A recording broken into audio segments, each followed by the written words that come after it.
ఇటీవల జరిగిన సార్వత్రిక ఎన్నికల్లో వైసీపీ పార్టీ ఘోర ఓటమిని మూటగట్టుకుంది. ఈ ఎన్నికల్లో టీడీపీ కూటమి ఘన విజయం సాధించిన సంగతి తెలిసిందే.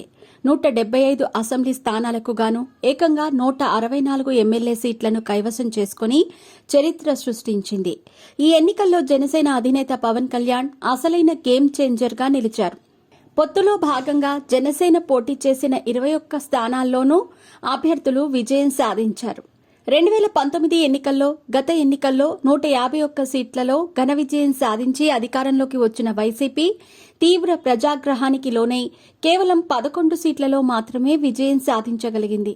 2019 ఎన్నికల్లో 22 పార్లమెంటు స్థానాలను గెలుచుకున్న ఆ పార్టీ ఈసారి 4 పార్లమెంటు స్థానాలకు మాత్రమే పరిమితమయ్యింది.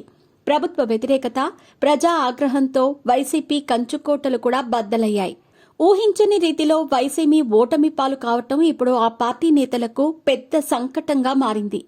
ఎన్నికల్లో ఓడిపోవడంతో చాలా మంది నేతలు పార్టీ మారేందుకు రెడీ అవుతున్నారంటూ ప్రచారం జరుగుతోంది. ముఖ్యంగా వైసీపీ సీనియర్ నాయకులంతా కూడా కాంగ్రెస్ పార్టీలో చేరాలని చూస్తున్నారని తెలుస్తోంది. 5 ఏళ్ల పాటు పార్టీలోనే ఉంటే అనేక ఇబ్బందులు ఎదుర్కోవాల్సి ఉంటుందని, వ్యక్తిగతంగా, రాజకీయంగా, ఆర్థికంగా అన్ని విధాలుగా ఇబ్బందులు తప్పవని భావిస్తున్న చాలా మంది నేతలు ఇప్పటికే తమ ప్రయత్నాలు మొదలుపెట్టినట్టు సమాచారం. గతంలో కాంగ్రెస్లో కీలకంగా వ్యవహరించిన వారు ఇప్పుడు మళ్లీ చేరితే ఎలా ఉంటుందనే దానిపైన అంచనాలు వేసుకుంటున్నారట. ప్రస్తుతం దేశవ్యాప్తంగా కాంగ్రెస్కు ఆదరణ పెరుగుతూ ఉండటం, ఏపీలో షర్మిల కాంగ్రెస్ తరపున యాక్టివ్ పాలిటిక్స్ చేస్తూ ఉండటంతో మెజారిటీ నేతలు ఆ పార్టీలో చేరేందుకు చాలా మంది ఆసక్తి చూపిస్తున్నారట.